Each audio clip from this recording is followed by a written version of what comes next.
Boa noite, sejam todas e todos muito bem-vindos a mais uma atividade da campanha Janeiro Branco deste ano.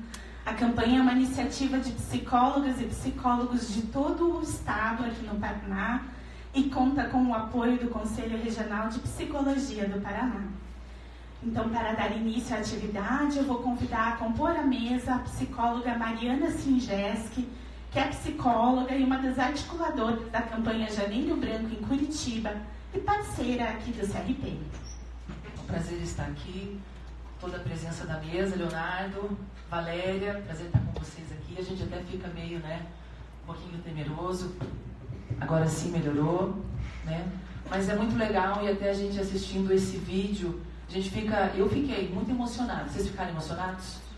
Eu acho que é muito legal, a gente às vezes nem para pensar, nem para imaginar o tamanho do boom, Acho que vocês dois aí que estão lá no comecinho têm realmente todo esse impacto de como essa campanha tem sido maravilhosa e de como ela vai impactar muito mais ainda, as pessoas aqui, assim como impactou a nossa vida aqui em Curitiba, tem impactado o estado do Paraná, o Brasil todo e também o mundo, Nós temos aí exemplo em outros estados. Quero ser bem rápido na minha fala, porque acho que nós temos bastante coisa para aproveitar aqui os nossos palestrantes hoje. Então esse é o logo da nossa campanha em Curitiba esse ano, mais psicologia, mais saúde mental. Então todo ano a gente tem procurado aqui em Curitiba renovar a temática da campanha e vem corroborar com a campanha também do Conselho de Psicologia no mês do psicólogo em agosto. Então, o que Curitiba tem feito? Então, nós realizamos várias palestras, algum pessoal que está aqui também realizou palestra no Detran, no pessoal lá do Sindacta, em várias empresas, em veículos de comunicação, rádios, televisão, jornais, o pessoal da mídia, realmente, essa semana chovendo aí convites, é muito legal, muito importante essa participação. E a gente vê o psicólogo, porque sempre aquela questão, quando surge uma questão polêmica na sociedade, quem que vai falar? O psicólogo. Sempre é assim, morreu, não sei o quê. Normalmente, o psicólogo sempre é uma figurinha carimbada, muitas vezes nas mídias.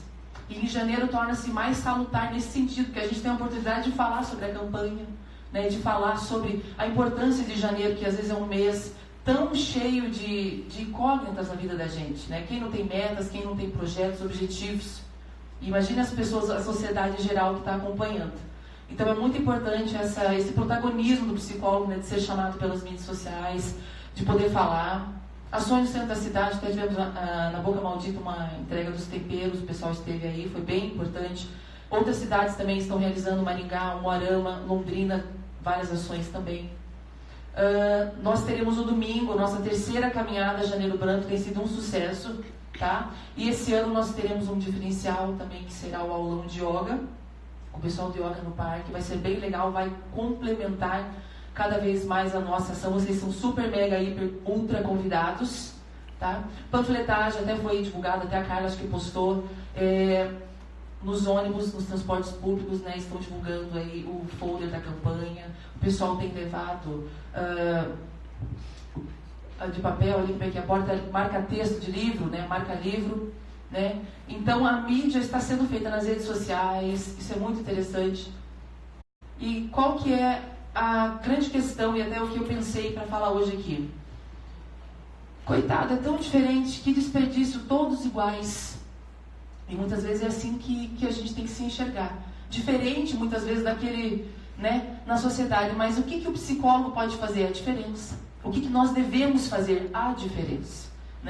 A gente até falava agora há pouco, é tão difícil para o profissional da psicologia, muitas vezes, sair por aí, falar sobre outros assuntos que não seja propriamente sobre aquela famosa perguntinha, sobre o que você acha sobre isso, o que você... A nossa opinião parece que sempre é requisitada. Mas aí fica a dica para que a gente faça a diferença no nosso trabalho, na nossa casa, na nossa família. E acho que a campanha Janeiro Branco vem trazer isso. O psicólogo fazendo realmente a diferença na sociedade, acho que isso é muito importante. Por que falar sobre saúde mental? Porque isso é muito importante. Como já até foi mostrado no vídeo aqui, os dados da OMS, enfim, são alarmantes, são terríveis, né? E as pessoas estão sofrendo.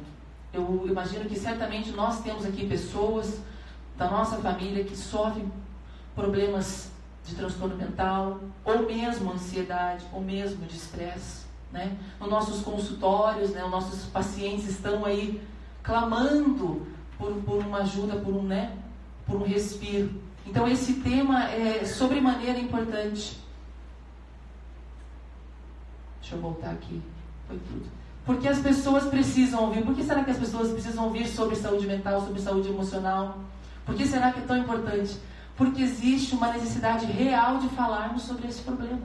É real essa importância. Então essa campanha ela é magnífica, porque ela abriu os olhos da sociedade, né, para esse tema que talvez estava tão encoberto.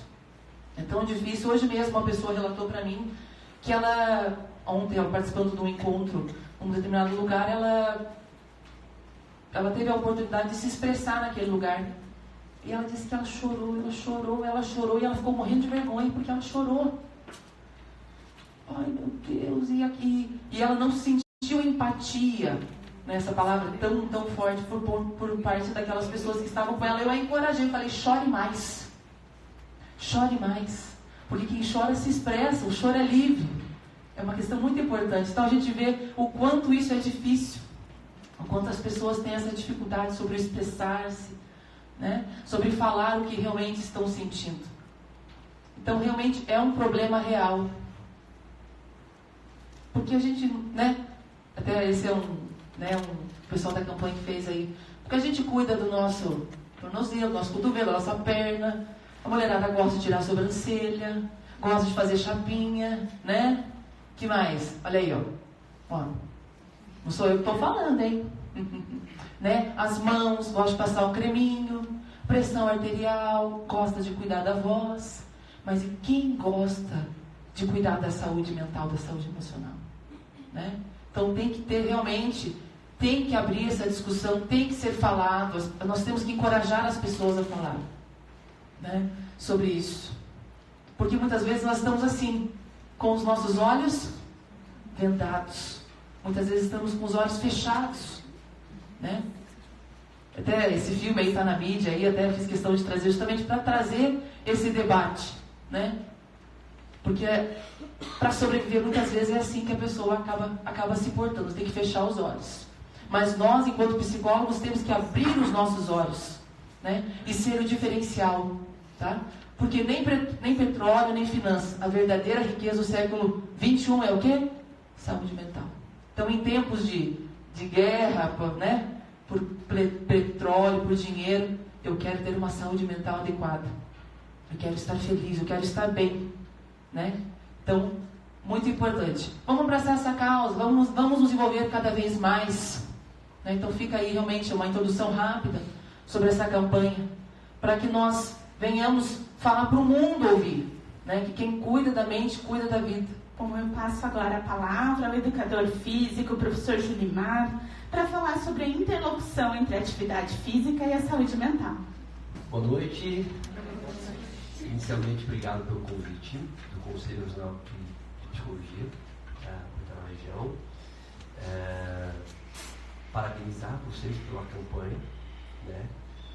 Pela grandeza, não só pela sua importância, sua relevância, mas por toda a grandeza dela, pelo envolvimento da categoria. Nós somos áreas da saúde, né? Meu nome é Julimar, eu sou professor da Universidade Federal. Eu trabalho muito com, talvez alguns de vocês conheçam, o Dr. Gilberto Gertner, da psicologia esportiva, né? Nós trabalhamos com atletas. Na verdade, o Gilberto foi meu primeiro patrão, pouca gente sabe, mas faz mais de 20 anos isso, né? E daí a gente criou uma relação de amizade e hoje a gente trabalha com atletas, seleção brasileira de karatê, voleibol, futebol, lutadores, tenistas, surfistas, passou de tudo já pela... A gente faz um trabalho bem bacana. E a gente tem atuado também nas câmaras aqui de psicologia de esporte, né? Principalmente no ano passado. Ali está meu e-mail, Facebook, Instagram. Eu sou professor da Universidade Federal e eu trabalho com as disciplinas de futebol, fisiologia do exercício, atividades de academia, que tem muito a ver quando a gente fala nesse contexto aqui que a gente vai estar tratando hoje, porque as academias de ginástica e musculação, elas acabam recebendo justamente essa massa maior da população que nós temos e que procura a atividade física, muitas vezes ou para tratar um distúrbio ou para potencializá-lo, que é o que acontece muito no ambiente da academia. Quando a gente fala em atividade física, a gente trata dois contextos: o contexto da saúde, que é o que a gente vai estar discutindo hoje, e o contexto do alto rendimento. O alto rendimento é trabalhar com atleta, e nem sempre, quando a gente trabalha com atleta, a gente fala em saúde, tá? Mas é um preço que a atividade de alto rendimento, ela cobra das pessoas que com ela trabalham. Hoje eu vou tentar falar só de saúde, né? Primeiro, essa relação de atividade física e saúde mental, né? A gente já de décadas e décadas, nós temos vários estudos, várias práticas, várias recomendações que sugerem a atividade física como uma forma de você controlar alguns distúrbios, doenças, desequilíbrios de ordem mental. As situações mais comuns que a gente tem tido nos últimos anos, obviamente, elas estão relacionadas muito mais do que vocês sabem disso, né? Com a depressão, com o estresse, com a ansiedade, algumas outras situações. Mais recentemente, a gente tem a situação do suicídio, né? Eu sou avaliador do INEC, do MEC, para os cursos de graduação da área de saúde, principalmente na área de educação física, e algo que a gente viu em 2018, um fenômeno muito interessante, que eu gostaria de compartilhar com vocês. Até 2017, isso não era tão comum. De 2018 para cá, as instituições de ensino superior, sejam elas públicas e principalmente as privadas, elas têm trabalhado com departamentos, grupos de apoio aos acadêmicos, nas diversas formações. E as situações se tornaram mais assim, frequentes de meados de 2017 para cá, foram as situações de suicídio. Por incrível que pareça, até ali eles tinham muita situação de depressão, muitas situações de gravidez precoce, e hoje a situação de suicídio ela tem sido muito, mas muito frequente, de uma maneira até que as instituições não estavam preparadas para atender essa demanda, né? A atividade física ela tem sido um elemento sugerido, inclusive nessa situação de tentar minimizar, diminuir essa frequência de casos de suicídio. O que é muito importante nesse processo? Até fazer um link quando a gente fala de atividade física e alto rendimento. O profissional de educação física, ele tem que ter um cuidado, um tato, uma sutileza muito grande quando ele trabalha com a dose-resposta da atividade. Ou seja, o volume, o quanto de atividade física e o quanto de intensidade se trabalha. Hoje nós temos algumas modalidades, e elas vêm, as modalidades voltadas para a saúde, elas estão seguindo uma onda do alto rendimento, que é trabalhar com durações menores, mas intensidades muito altas, tá? Talvez a gente pode abrir isso um pouquinho mais para frente, porque algumas modalidades, elas vendem justamente essa ideia. E como as atividades de alta intensidade, elas trabalham com descargas hormonais, que são muito favoráveis à satisfação, prazer, elas acabam atraindo as pessoas no primeiro momento de uma maneira muito estética, mas à medida que as pessoas vão se envolvendo, e se você tem frequência, se você tem uma orientação razoável, não precisa nem ser uma orientação excepcional, mas razoável, a pessoa se condiciona, ela passa a ser realmente, ela tem uma aderência muito grande a essa modalidade, e com o tempo ela acaba se entregando cada vez a intensidades maiores, e a gente começa a ter distúrbios, inclusive, de comportamento, tá bom? Então, talvez o elemento mais importante quando a gente trabalha com isso hoje é esse controle de volume e intensidade, tá? Que ele é muito sutil. Ele é muito individualizado, né? Tá? Nós temos vários estudos nos últimos anos, e esse talvez seja o último estudo, e talvez o mais abrangente e interessante, que foi publicado em agosto ou setembro de 2018, ou seja, tem menos de 6 meses aí no meio científico. Ele é um estudo que envolveu uma parcela muito grande da população norte-americana, mais de 1.200.000 pessoas nos Estados Unidos. Elas se submeteram entre os anos 2011 e 2015 a um survey, um estudo de survey. O que é um survey? Basicamente é um questionário. É uma entrevista que você faz com indivíduos, e era um survey que envolvia basicamente hábitos associados à prática da atividade física e a frequência de algum desses distúrbios, de algum problema que a gente pode colocar aí como um desequilíbrio da saúde mental, tá? Essas pessoas eram indivíduos ativos, e assim, de uma forma geral, o resultado mais interessante que a gente tem é que as pessoas que praticavam atividade física, e vejam, é um N muito significativo, uma população muito significativa. As pessoas que praticavam atividade física, 60% delas relatavam no mês, tá, frequências muito menores de estados, crises, episódios de depressão, de ansiedade, de estresse acentuado. Então, o estudo, de uma forma geral, ele coloca que a atividade física frequente e bem orientada, ela teria um impacto bem significativo numa diminuição dos episódios desses que nós estamos discutindo aqui. Tá?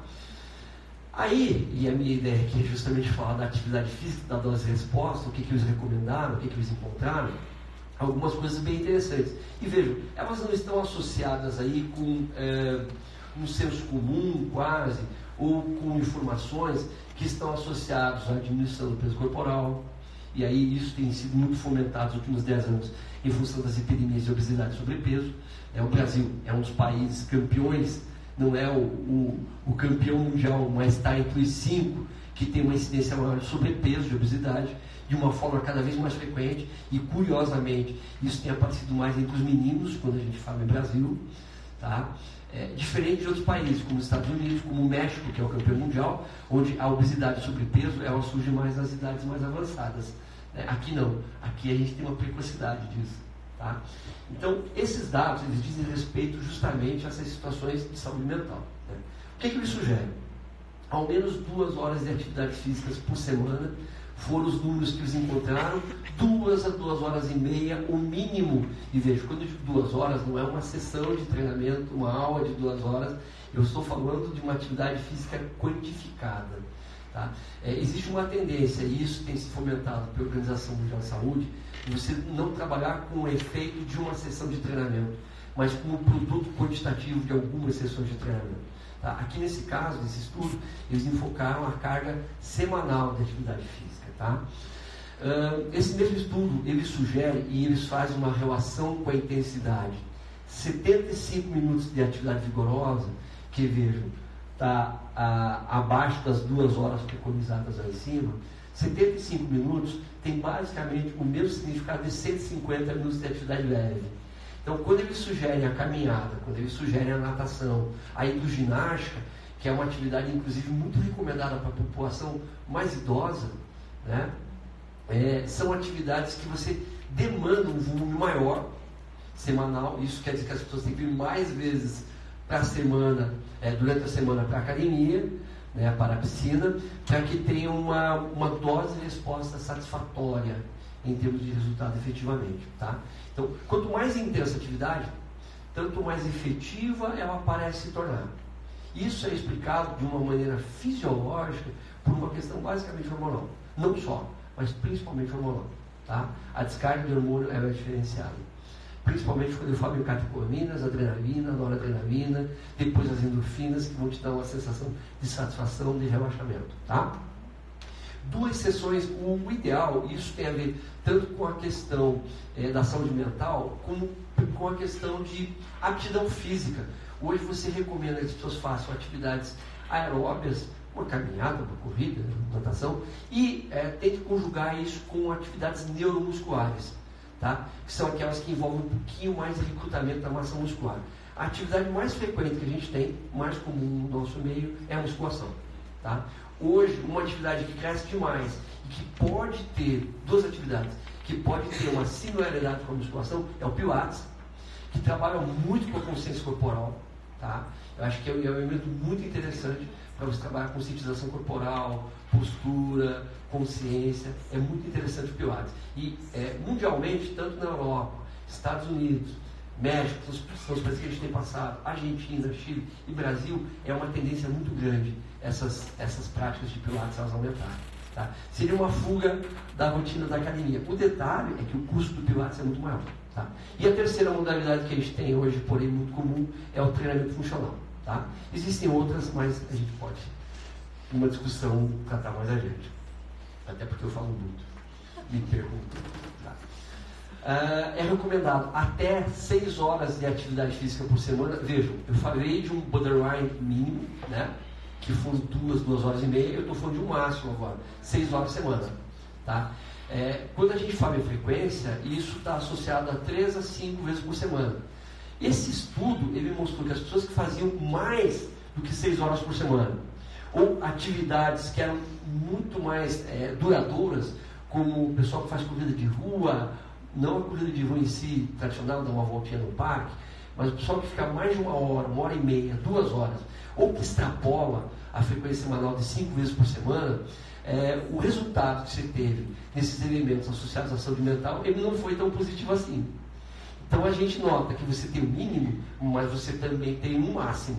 Né? Esse máximo, como eu falei, ele está muito associado aí à questão da mudança de comportamento. Tá? As modalidades que eles recomendarem, aqui tem algumas coisas bem interessantes. Eu estava vendo o vídeo, você associa algumas coisas que elas são bem legais. Né? E isso é uma coisa que há mais de 20 anos eu trabalho com atividade física, né? Há 22 anos na Universidade Federal, mais de 22 fora da universidade, e a gente vê que o esporte coletivo ele é um elemento muito importante nesse processo. Porque além de ele trabalhar elementos da aptidão física, como resistência, força, flexibilidade, mobilidade, enfim, composição corporal, ele atua como elemento para tentar melhorar o perfil de composição corporal, ele trabalha elementos de sociabilização. Tá? Então, quando a gente vê a recomendação, inclusive, para crianças da atividade física, e normalmente as meninas vão muito para o balé, vão muito para as atividades da dança, né? Os meninos, alguns vão para as lutas, vão para o tênis. Hoje não, há muito tempo eu penso assim, a gente vê que as atividades coletivas, elas são as mais recomendadas. Desde o momento mais tênue que você tem, né? A partir dos 9, 10, 11 anos, não numa perspectiva competitiva, numa perspectiva de lazer, de promoção da atividade física. Porque é ali que o indivíduo aprende a colaborar. Ele entende que ele tem um colega com o qual ele pode compartilhar, ele pode trocar experiências, aptidões, ele tem um adversário que ele tem que respeitar, que também é um colega, né? Elementos como perder, como ganhar, são muito interessantes no esporte coletivo. Né? E o curioso é que esse estudo norte-americano, ele mostrou que a maior parte das pessoas que tinham uma resposta positiva em relação aos indicadores de saúde mental, eles buscavam a atividade coletiva.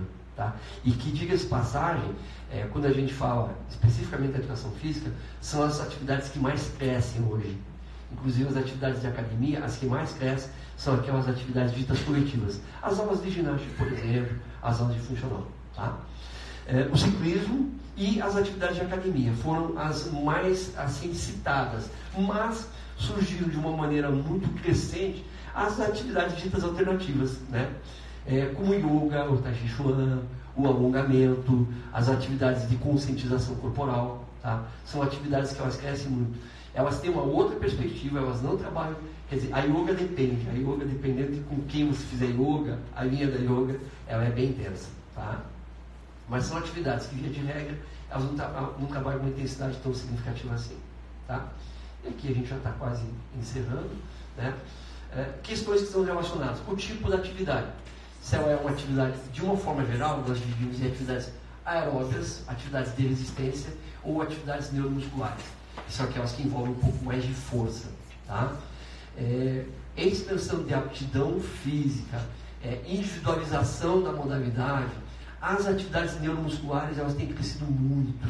Inclusive, nos últimos 10 anos, elas eram vistas como atividades secundárias. Se recomendava uma caminhada, uma corrida, uma natação. Hoje não. Tá? Hoje, em termos de aptidão física, você recomenda as atividades neuromusculares. Existe uma facilidade muito maior para você controlar as intensidades e o volume desses indivíduos e o retorno que você tem, principalmente do elemento muscular, que é fundamental para você ter qualidade de vida, para você ter aptidão, para você ter autonomia, tá? São muito mais valorizados nas atividades neuromusculares. Né? E, como eu disse, a mais tradicional, ela ainda é, e eu acho que vai ser por muito tempo, a tal da musculação. Gosta ou não gosta. Tem gente que gosta, tem gente que não gosta. E aí, quando fala o tipo de atividade, vem muito o perfil da pessoa, que é o último item ali, quando a gente fala em prazer que a atividade proporciona. Os objetivos dessa atividade, né, e o profissional de educação física, a gente acaba muitas vezes se deparando com situações que elas não são nada legais, e isso tem se tornado cada vez mais frequente, essas situações negativas. Eu faço parte também do Conselho Regional de Educação Física, sou fundador do Conselho, meu CREF é 010, para vocês verem que eu não estou mentindo. Né? E a gente tem tido algumas situações de óbitos ou situação de mal-estar, mal-surto em academia, e a maior parte dos casos está vinculado com elementos estéticos. Tá? Eu diria para vocês que 80% a 90% das pessoas que passam mal numa academia de uma forma mais assim preocupante, elas carregam consigo um suplemento alimentar qualquer. Quase sempre os termogênicos, que aceleram a atividade do sistema nervoso central, e por isso que a pessoa está paradinha e ela está gastando energia. Né? Obviamente que isso não tem nada, absolutamente nada de saudável. Tá? Então esse é um problema que a gente tem se deparado, e normalmente as pessoas querem ficar muito fortes ou querem ficar muito magras. Você não tem nem o meio termo ali. Associado à saúde quase sempre está associado com estética. Tá? Existe uma tendência das atividades cada vez terem menos duração. Né? As pessoas que iam para a academia e ficavam 2, 3 horas, isso daí é uma situação que o profissional ele tenta diminuir, mudar a forma que o aluno, que o cliente tem de pensar.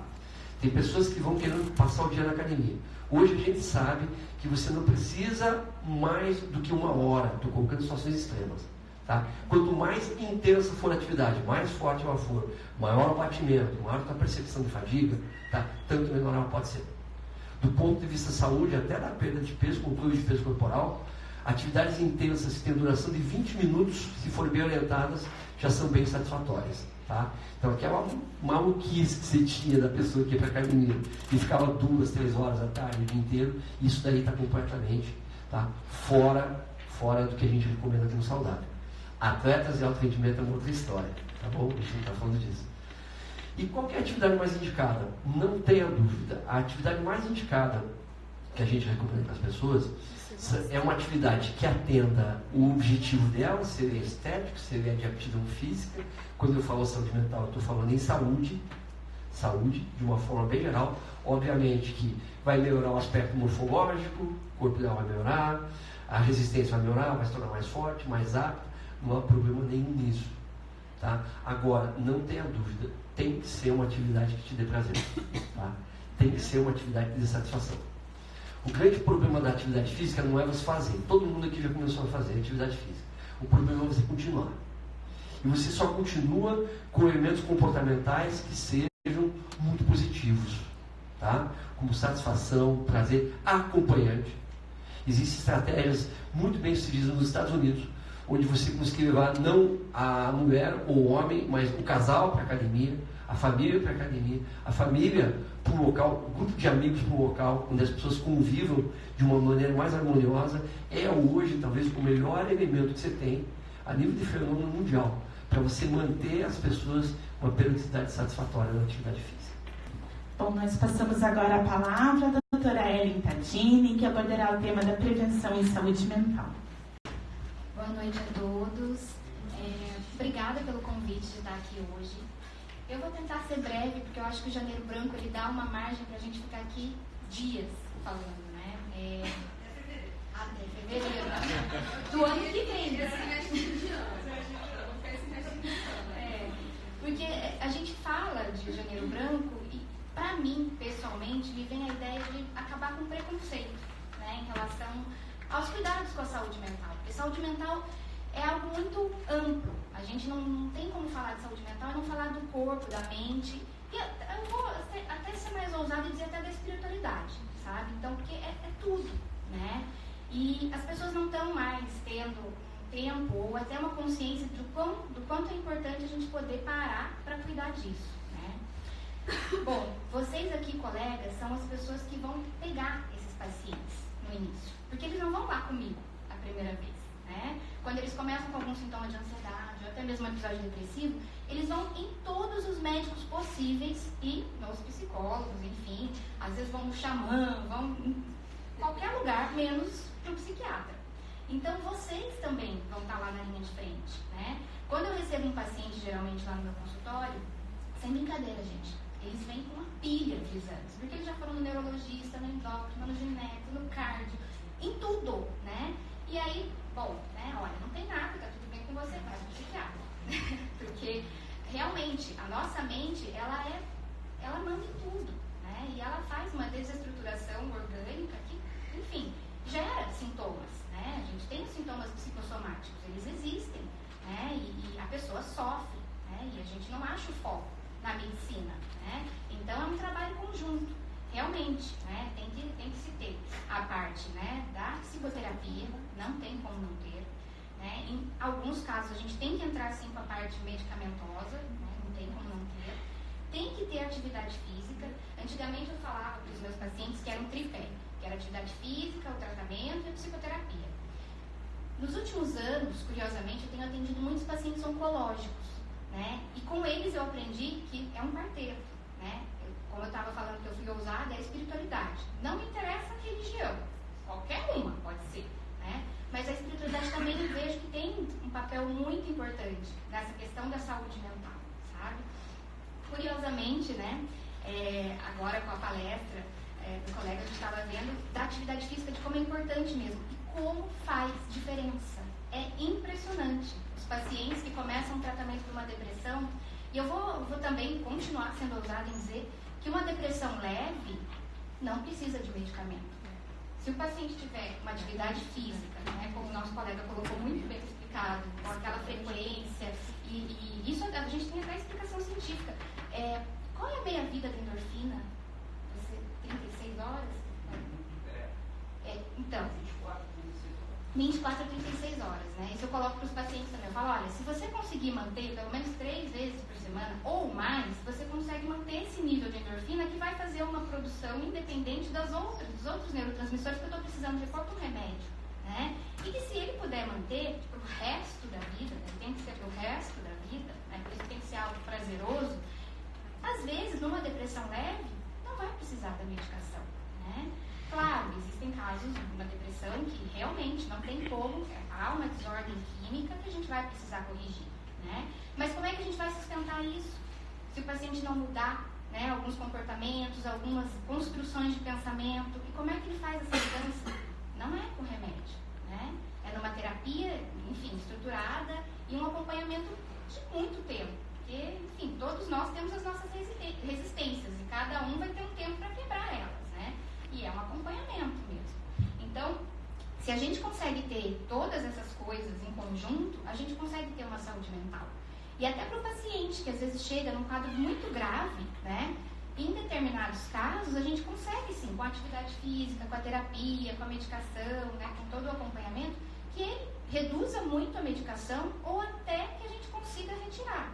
Não são todos os casos, né? Mas sim, é possível, né? Se a pessoa tiver uma sorte genética também de colaborar, enfim, dá pra gente tentar. E às vezes a gente consegue, sabe? Então, só que a pessoa tem que se conscientizar de que precisa ter um esforço a mais, né? As pessoas chegam muito no consultório querendo remédio mágico. Não tem remédio mágico, né? Vai resolver, vai melhorar o quadro depressivo? Vai. Mas a qualidade de vida, se ele não investir nos outros lados, não vai melhorar muito, né? E aí a gente vai ter que começar, de repente, a despender de mais medicação, e aquilo não vai. A gente não vai chegar numa fase, olha, vamos tentar reduzir? Não consigo, né? Isso, às vezes, tem paciente que me chama de chata, né? Porque às vezes eu falo as verdades na cara. Mas assim, não dá, né? Tem que se fazer a parte de ter um cuidado também, da gente conseguir fazer um tratamento conjunto. Porque senão eu digo, olha, não tem como, né? Vamos fazer, eu faço a minha parte, você faz a sua e a gente trabalha junto na terapia, na atividade física, com a medicação, para a gente chegar num senso comum, porque ninguém chega lá querendo tomar remédio para sempre, né? Mas cada um tem que trabalhar no seu campo e cada um fazer a sua parte para que a gente consiga sucesso, né? Então, as pessoas também têm muita dificuldade em relação à saúde mental por causa disso. Existe um preconceito muito grande, né? Eu acho que até com os psicólogos, não sei, né? Na psiquiatria nem se fala, né? Porque tem um passado negro que ainda respinga muito na ciência de hoje, né? Que não tem mais nada a ver com aquilo que foi tempo atrás, né? Infelizmente. Mas, enfim, existe um preconceito muito grande. E isso atrapalha muito com que a gente consiga ajudar muitas pessoas. Às vezes a pessoa ela sofre por anos e ela não consegue chegar numa ajuda, né?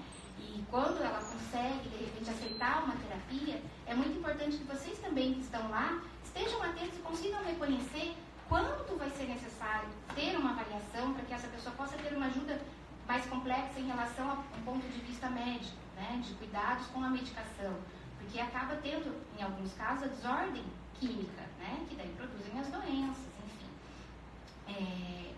Mas falando sobre isso, que a gente está dizendo aqui do preconceito, eu acho que é uma missão que todos nós temos, né, de desmistificar. Eu tenho alguns pacientes que eles levantam a bandeira. Não, eu vou falar para todo mundo, né, que todo mundo tem que fazer terapia, que todo mundo tem que vir no psiquiatra, mesmo que não precise tomar remédio, para ouvir que não precisa tomar remédio, sabe? Porque realmente eles conseguem ver o benefício de uma mudança de comportamento, não só do remédio, né? O imediatismo da sociedade hoje, né, tomar o remédio é mais fácil, né? Eu tomei e melhorei, não preciso, né? Não preciso para terapia, não preciso para atividade física, né? Precisa porque não vai resolver, né? É algo que muitas vezes, mesmo com uma doença crônica, nos quadros que a gente não consegue fazer a retirada da medicação, se a pessoa ela tem, né, esse tripé, ou até o quarteto, né, que eu estava dizendo, ela tem uma qualidade de vida infinitamente melhor, né, que não tem como ela dizer que aquilo não funciona, né. Isso eu vejo também na prática. Os pacientes que têm um acompanhamento psicoterápico, fazem atividade física, têm uma evolução completamente diferente dos pacientes que vão lá só procurar a medicação, né, e eles estão sempre frustrados, porque melhora, mas cadê a qualidade de vida? Não vem junto, né? Não é assim que funciona. Então, às vezes leva um tempo para a pessoa entender que realmente ela vai precisar ter todo esse trabalho de buscar esse trabalho conjunto e essa interface, né, entre as especialidades. Não é só um que faz o trabalho, né? São todos juntos. Aí a gente tem resultado, né? Se cada um trabalha sozinho, né, só atividade física para uma depressão leve, ok. Mas uma depressão moderada, uma ansiedade mista, né, um transtorno afetivo bipolar, vai ajudar, mas não vai resolver, né? A mesma coisa, por exemplo, na terapia. Se você pega um paciente muito deprimido ou muito ansioso, você também não consegue trabalhar, porque ele não consegue, né, ter o insight, ele não consegue, enfim, perceber o que você está tentando mostrar, ele não consegue entrar em contato com ele mesmo, né? Então, a gente tem que trabalhar junto. A mesma coisa para mim. Se o paciente vai lá só tomar o remédio, meu trabalho não fica bom, porque ele não rende, ele não vai para frente, ele fica, eu brinco com os pacientes e falo, olha, o freio de mão está puxado, né? Vamos ter que melhorar isso, porque senão a gente não vai conseguir caminhar. E é assim, né? A meu ver, eu acho que é uma grande oportunidade a gente estar discutindo aqui hoje, né? Porque todo mundo tem que trabalhar junto e contra o preconceito, né? De todas as formas, né? A gente só perde com isso. E as pessoas, e a gente perde mesmo, né? Perde vida, né? Literalmente a gente perde vidas com o preconceito. Porque é muito triste a gente ver uma pessoa que está com um problema, que às vezes tem uma doença, mas que não consegue procurar ajuda por um preconceito, né? E que a gente sabe que, poxa, poderia ter um desfecho muito melhor, uma qualidade de vida muito maior se ela pudesse estar buscando trabalhar isso, né? Dessas formas que a gente está falando aqui. A interface de todas as especialidades. Bom, eu acho que o meu recado era mais ou menos esse, para poder dar para vocês, de como é importante a gente trabalhar junto e combater o preconceito. Eu convido também a compor a nossa mesa. Para nós é uma satisfação receber o psicólogo Leonardo Abraham e a psicóloga Valéria de Souza Ribeiro, idealizadores da campanha Janeiro Branco, que se iniciou em Minas Gerais e está em sua 6ª edição.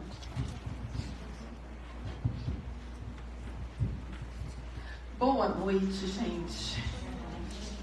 Quero dizer, falei com algumas pessoas ali fora já, mas quero dizer que é um grande prazer estar aqui, estar em Curitiba, estar no Paraná, depois de ter visto tantas coisas bonitas que vocês fizeram aqui em nome da campanha Janeiro Branco, na edição de 2018, de estar acompanhando todas as mobilizações que estão acontecendo agora. Hoje, quando eu vi aquela postagem do cartaz no ônibus, eu e o Léo falamos, isso é Janeiro Branco.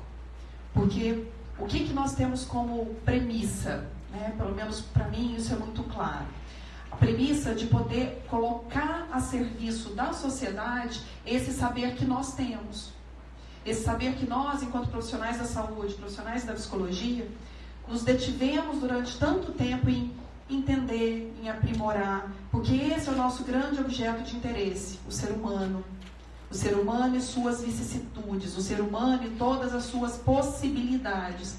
Quando a gente consegue decodificar esse saber e comunicar com outros seres humanos, para além dos muros das universidades, para além dos muros dos consultórios, para além do muro dos muros das instituições, aí sim nós estamos falando e fazendo Janeiro Branco. E é um grande... Eu fico muito feliz em pegar esse microfone depois da fala da doutora Ellen, porque, de fato, isso é o que, para mim, faz muito sentido. Eu trabalho com a Clínica da Infância há quase 15 anos e essa é a minha bandeira há algum tempo. Porque nesses últimos 15 anos eu tenho visto muito acontecer no que diz respeito a prejuízos ou dificuldades na saúde emocional dessas crianças. E aí a gente tem pelo menos 2 pilares. Algo que, de fato, está produzindo um adoecimento nessas crianças. Nós estamos vivendo numa sociedade adoecida emocionalmente. Nós estamos vivendo com relações prejudicadas constantemente. Enquanto grandes, enquanto adultos, estamos recebendo as crianças no mundo nesse mesmo contexto. Então, tem algo do que nós estamos fazendo, de como nós estamos lidando com essas crianças que está potencializando esse sofrimento emocional infantil. Mas tem algo do que tem sido criado. E tem sido criado em nome de uma medicalização da infância. Em nome de um não reconhecimento de quais são as demandas da infância.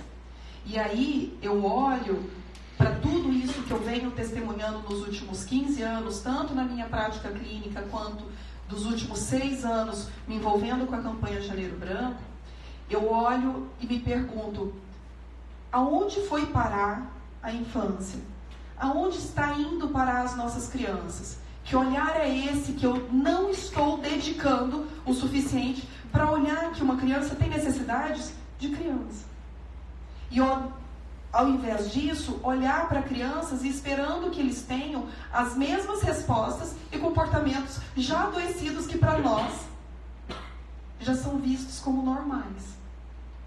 É normal, é natural que eu acorde e saia correndo, não sinta o paladar da minha comida, do que eu tomei no café da manhã. É normal que eu olhe para minha filha e saia correndo, não pergunte se ela dormiu bem, se ela sonhou, de simplesmente correr para cumprir horários de objetivos e metas.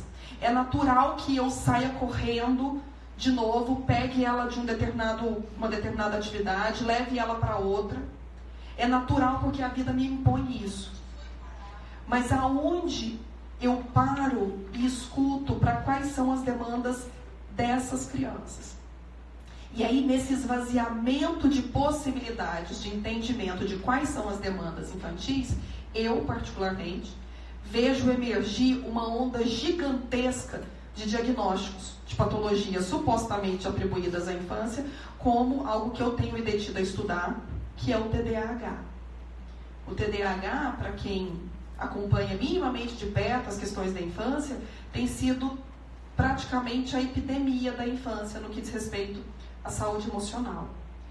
E há muitas discussões sobre elas.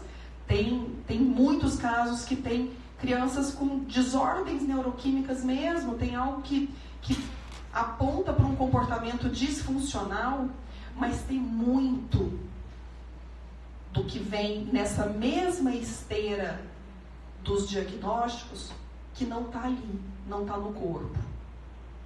E para mim, Valéria, isso vem como recado, como um sintoma, como algo que precisa ser dito de 2 coisas. Primeiro, eu estou esperando e desejando e cobrando que crianças atuem, se comportem e façam como qualquer outra coisa que não são crianças.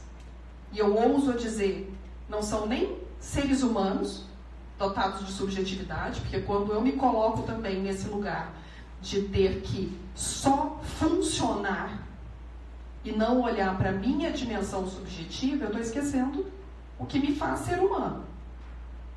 Se eu tenho que só funcionar e responder a demandas, atuar de acordo com normas, regras, metas, eu estou deixando tudo aquilo que me coloca na condição de ser humano do lado de fora. Então, se eu faço isso também com crianças, elas vão ficar num não lugar. Elas não vão ter condição nenhuma de subjetividade, condição nenhuma de entender quem elas são, o que elas estão sentindo, qual que é a diferença de fome e dor de barriga, qual que é a diferença de medo e raiva, qual que é a diferença de ansiedade, porque tem alguma coisa nova acontecendo e me espera, para dor de barriga de ir ao banheiro. Quando eu não abro a menor possibilidade para que uma criança que chega no mundo e precisa que um outro ser humano olhe para ela e a reconheça como ser humano, olha, eu gosto de usar essa expressão, porque eu falo isso inclusive para minha filha de 9 anos, que quando ela chegou no mundo, ela era um pedacinho de carne. Era o pedaço de carne mais fofo de todos os tempos. A primeira coisa que eu olhei para ela na hora que eu vi aquela cabeça grande, vermelha, branquela, careca, no meu peito foi, parece um pão de queijo. Mas ela era só um pedacinho de carne. Ela passou a se entender como ser humano porque teve outros seres humanos que olharam para ela. Vem cá, meu pedacinho de carne. Vem cá, o seu nome é Maria Clara. Esse braço é gordinho e eu quero morder. Esse cheiro, esse choro, essa dor, isso é fome, isso é birra, isso é manha. Nós chegamos no mundo sendo atravessados por linguagem. Se eu não abro espaço para que as crianças que estão chegando no nosso mundo sejam estimulados a produzir subjetividade através da linguagem cada vez mais, eu vou fazer uma produção em série de sujeitos possivelmente adoecidos.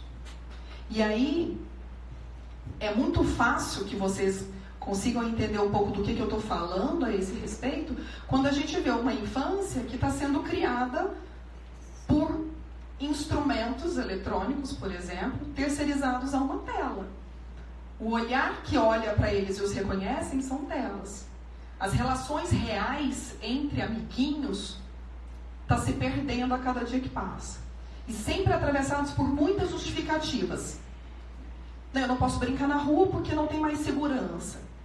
Eu não posso ir para casa, dormir na casa de um amiguinho porque a minha rotina não me permite. Não dá mais para passar aquelas férias longas na casa da avó porque é caro ou porque eu tenho que trabalhar. Mas tem elementos muito simples que a gente pode e deve retomar como responsabilidade nossa. E aí nisso eu retomo algo que para mim é muito importante, que foi o dia que eu li um trecho do ECA, do Estatuto da Criança e do Adolescente, que diz que é dever da família, da sociedade e do Estado cuidar das crianças. Então não é porque eu talvez um dia não tivesse escolhido ser mãe, mas eu também, mesmo não sendo mãe, mesmo não sendo tia, mesmo não sendo avó, tenho tanta responsabilidade quanto uma família, um educador, de cuidar dessa criança.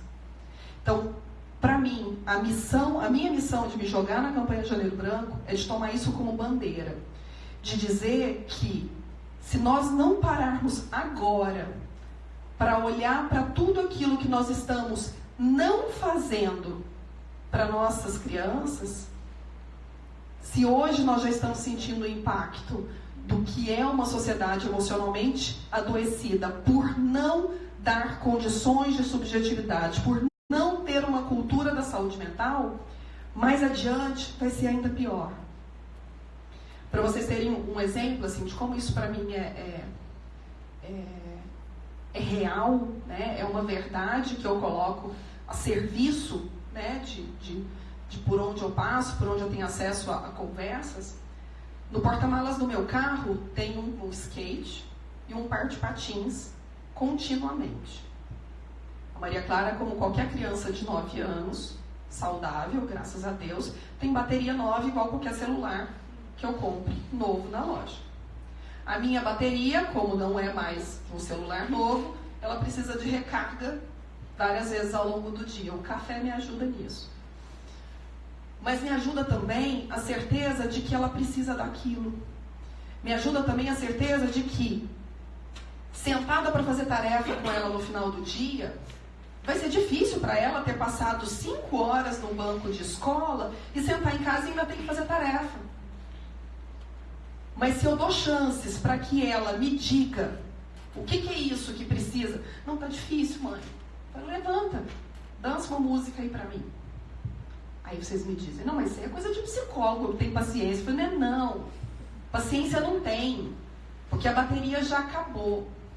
Mas é uma certeza de que, de fato, se eu não der, porque eu, algum dia, na minha vida, 10 anos atrás, um dia eu escolhi assumir essa responsabilidade. E se eu escolhi, eu não posso negligenciar com relação a isso. E eu falo isso para ela a todo instante, quando, por exemplo, tem uma cena de quando ela tinha uns 3, 4 anos, aquela cena clássica que a criança resolve dar uma birra na porta da escola, onde tem aquela plateia, que a mãe sente vontade de virar e falar assim, depois você me encontra em casa. Ela queria pipoca na porta da escola. E a gente sempre teve um combinado de que o dia da porcaria na porta da escola era na sexta-feira. Porque era um dia que eu saía mais cedo do trabalho, eu conseguia pegar ela mais cedo na escola e a gente podia curtir a pracinha que ficava na porta da escola. Existia esse combinado.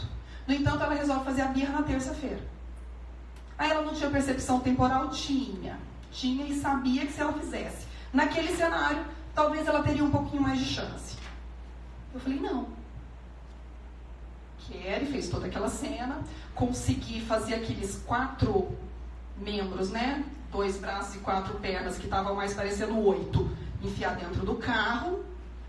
Fechei a porta, ela tentando empurrar a porta, fechei e entrei no carro. E ali ela ainda tentava gritar, tentando incomodar.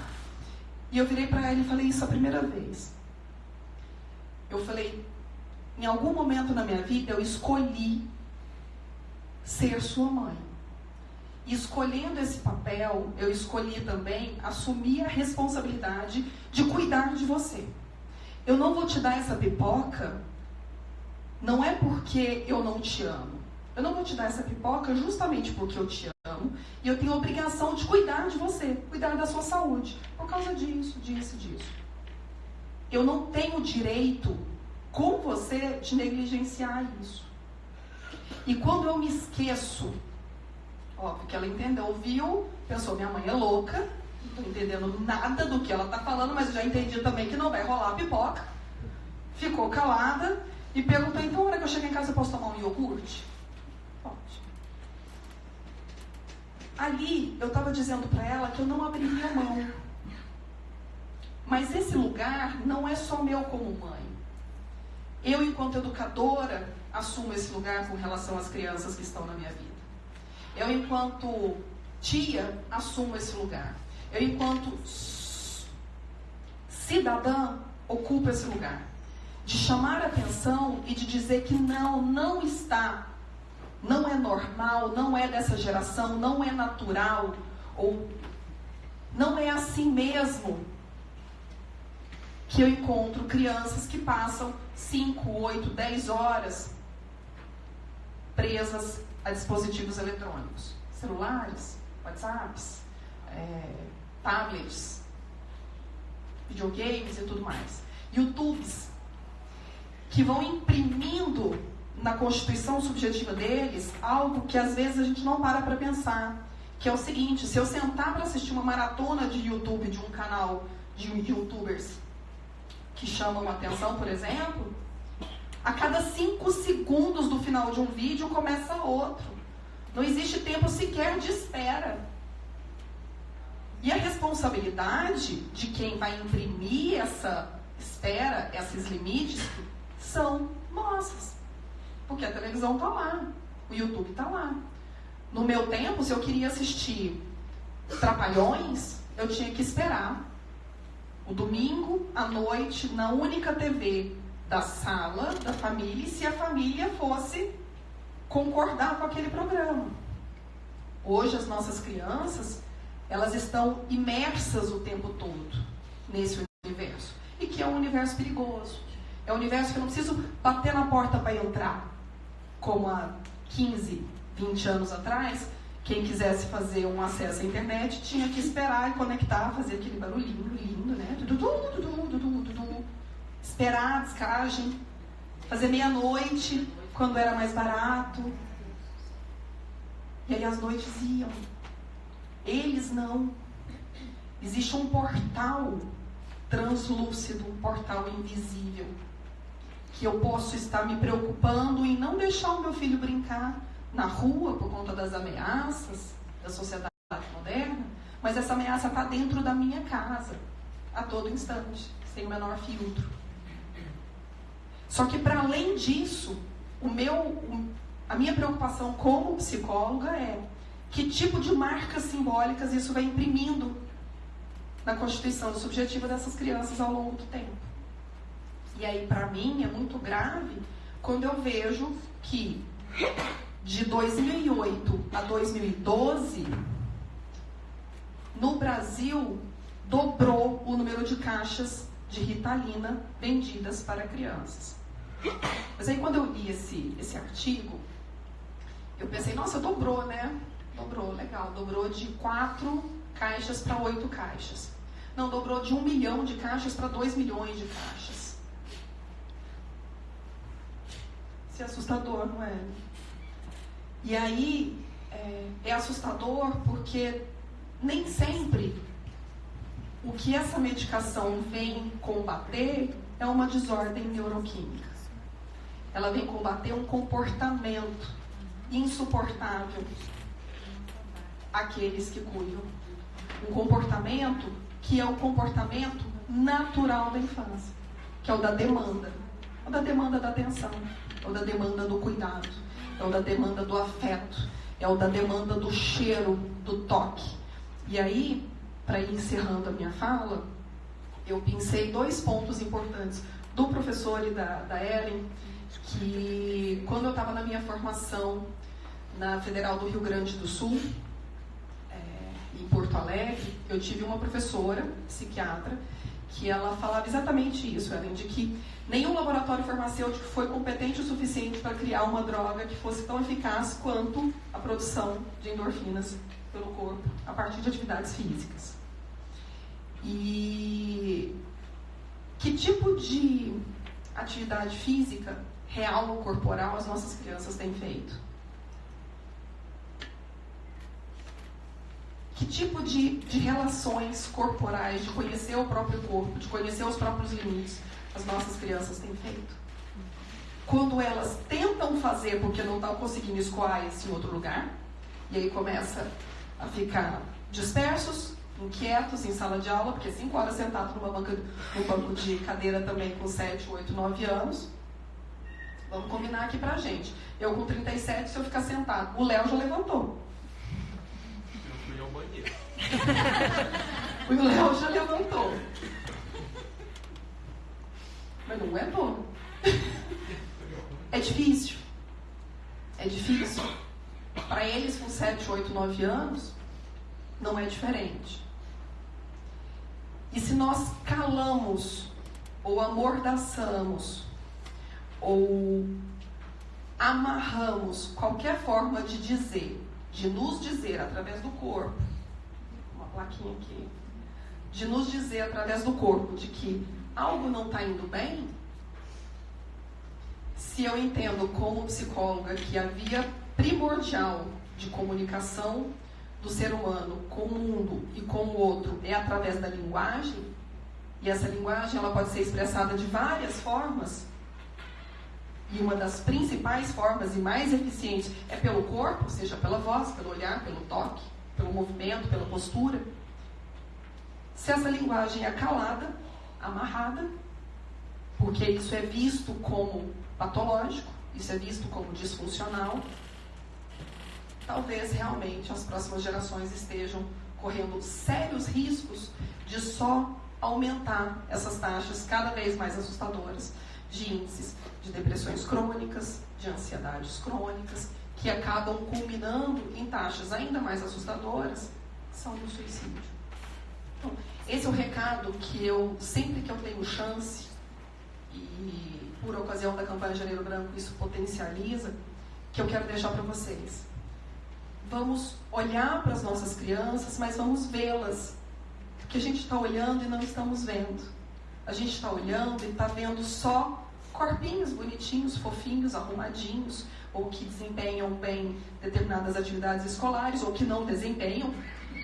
Corpinhos bonitinhos que são simpáticos ou são marrentos. Crianças que são bem educadas ou mal educadas. Mas a gente não está olhando para quais são as demandas, quais são as necessidades dessas crianças. Então, vamos olhar e vamos ver, porque aquele olhar que atravessa não forma ninguém.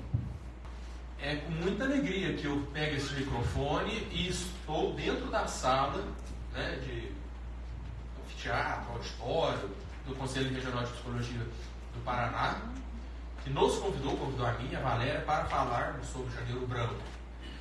Porque a gente acha muito legal isso acontecer. Uma campanha que nasceu na virada de 2013 para 2014, para a gente falar sobre saúde mental com as pessoas. De repente, as estruturas de organização da profissão, as estruturas de organização dos psicólogos, né? As estruturas de poder, as estruturas de organização política e profissional dos psicólogos reconhecem, né? Como o CNP número 8, né?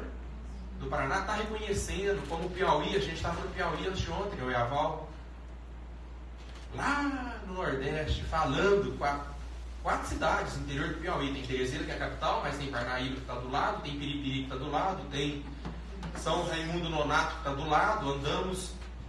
Fomos de avião do Triângulo Mineiro para lá, e lá andamos de carro 1.200 quilômetros internamente, indo em faculdades, indo em instituições, indo na Câmara de Vereadores, na Câmara de Vereadores da São Raimundo Nonato, para falar com a população sobre saúde mental. Aí descemos do Piauí para cá, né, para Curitiba, e estamos aqui hoje. Outro conselho nos levando, nos convidando, reconhecendo, legitimando, favorecendo, possibilitando que a gente faça isso, porque com recursos próprios nós não temos condições. E, aliás, é por isso que a gente tem os materiais da campanha, os artigos da campanha, os quadrinhos da campanha, as camisetas da campanha. Porque campanha pede o quê? Recursos para que a gente possa ir. Aqui estamos porque o Conselho do Paraná nos trouxe, entendeu a campanha, enxergou de forma correta o que nós estamos propondo com a campanha e falou, vamos entrar, vamos fazer. É uma oportunidade de levar discussões para a sociedade. Aí trouxe, lá do Piauí também. Isso já aconteceu em Alagoas, isso já aconteceu em Sergipe, outros conselhos, né? Nos levando, nos ajudando, entendendo, abraçando e enxergando o que o Janeiro Branco está significando de oportunidade para falar com a sociedade. Mas nem sempre a gente tem os conselhos viabilizando e a gente precisa levantar recursos para irmos aonde nenhuma instituição nos leva. Nós não podemos deixar de ir no interior do país, onde de repente um conselho ou não entendeu, ou não tem recursos, ou não tem condições, ou não achou oportuno. Então a gente tem que ir. Então tem que vender muita camiseta. Tem que vender muito quadrinho com as mensagens da campanha. Não só porque levanta recursos, mas porque leva as discussões para dentro das casas das pessoas. A Val acabou de falar que infância saudável pressupõe brincadeiras, energia, atividade, pressupõe, né, o professor falou sobre os esportes coletivos enquanto plataformas de saúde mental também. Quem brinca cresce. E a gente está precisando falar para as famílias que criança precisa brincar. Então, não só para levantar recursos, para que a gente possa fazer mais coisas ainda, mas também para levar essas mensagens para dentro das casas das pessoas, para dentro dos consultórios, para dentro das empresas. E tem muita gente ajudando, querendo participar, comprando, tirando a fita dupla face para pregar na parede do consultório, para pregar no quarto, para pregar onde quer que seja, na testa do marido, né? Na testa do marido, para poder fazer essas informações, fazer essas discussões circularem por todos os espaços. Então isso é campanha, gente. Nós estamos em campanha. Quando Nós saímos de viagem dia 7 de janeiro, lá de Uberlândia, Triângulo Mineiro, onde a campanha nasceu. Nós fomos para o interior de São Paulo, nós fomos para Araçatuba, depois nós subimos para o Piauí. Ok, quando a gente saiu de viagem dia 7, nós vamos voltar só dia 31.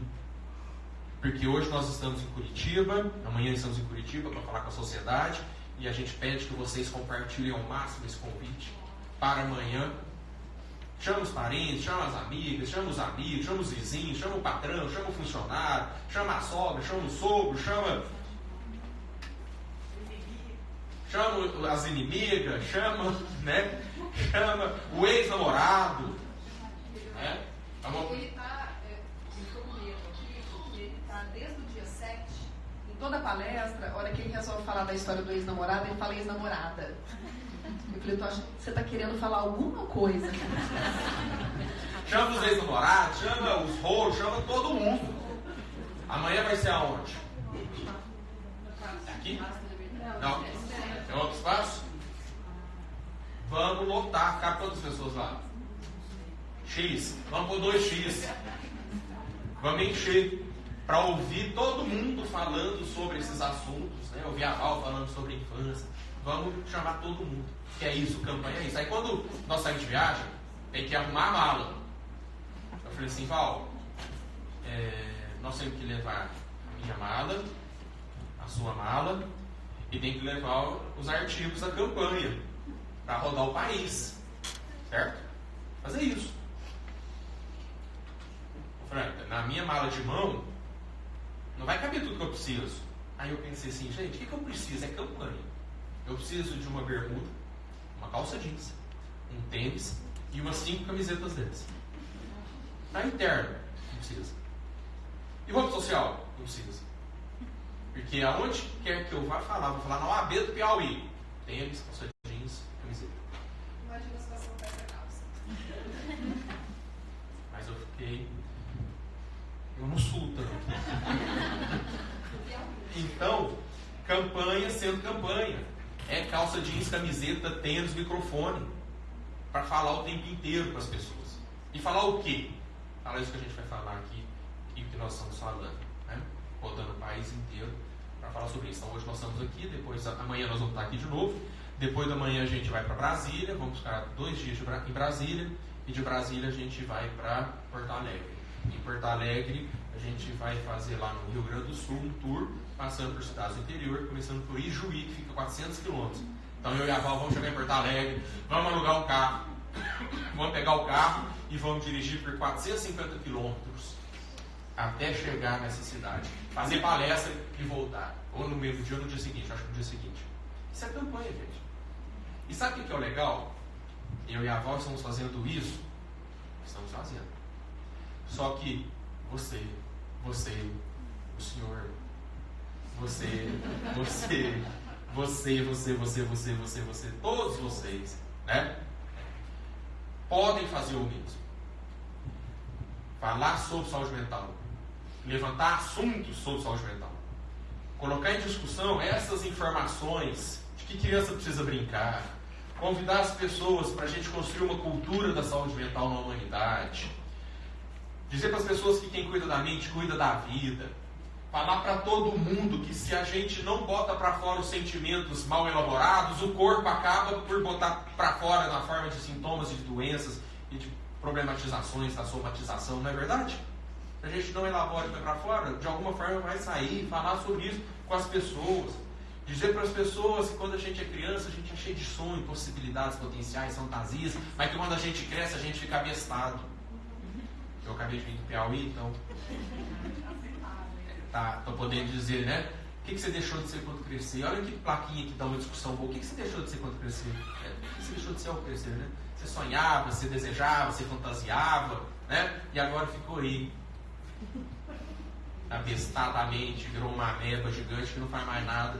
Não cria, não brinca, não pula, né? E eu fico me perguntando, por que a gente não pode brincar, né? Porque tanto... Aí vocês vão acostumando com esse jeito, não sei se é um jeito mineiro, não sei se é... Não sei. O jeito Leonardo da Val acha. Mas por que a gente gera tantas formalidades? Por que a gente gera tantas burocracias? Por que a gente gera tantas petrificações das relações, né? Por que a gente dificulta, cria tantas dificuldades, né? igual o Gandhi conta uma história, eu estava falando do terno, o Gandhi conta uma história, certa vez o Gandhi, Mahatma Gandhi, falou assim para mim, Léo, eu fui convidado para ir a uma festa lá na Índia. Fui convidado para ir a uma festa. E quando eu cheguei na festa, me barraram.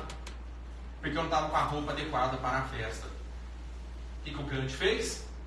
Falou, beleza, ok, falou em inglês, né? Ok. Voltou para casa, pegou o terno que ele tinha, embalou e mandou o terno para a festa, com um bilhete escrito em inglês em cima, The books of the close the door. Ou seja, se a minha roupa é mais importante do que eu, vai a roupa, fica eu. Por que a gente não discute isso? Né? Por que as pessoas não podem, às vezes, romper com scripts culturais, com ditaduras culturais, com amarras culturais, que às vezes as sufocam e as sequestram e as impedem de viver e serem o que são? Então o que a gente deixou de ser? Então vamos levar essas discussões para os círculos sociais, igual a Mariana colocou, né? A gente cuida de todo o corpo, mas não cuida das emoções.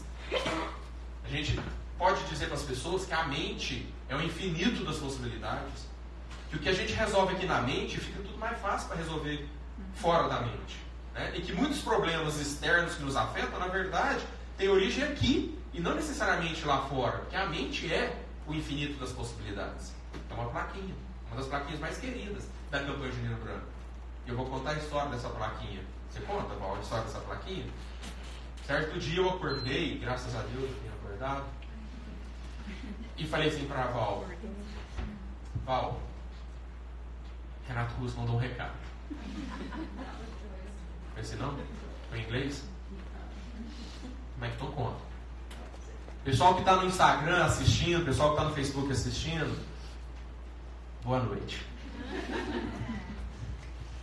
Nós estávamos numa fase de criação de novas frases para as plaquinhas. Tínhamos feito um primeiro ensaio de plaquinhas, entendemos que tinha tido uma boa saída e começamos a preparar uma segunda coleção. E aí estava eu num canto da cidade, o Léo em outro canto, e aí cada hora que alguém tinha uma ideia, mandava, pensei nessa frase. Eu estou fazendo mestrado, né? Então honestidade intelectual é necessária. De quem é essa frase?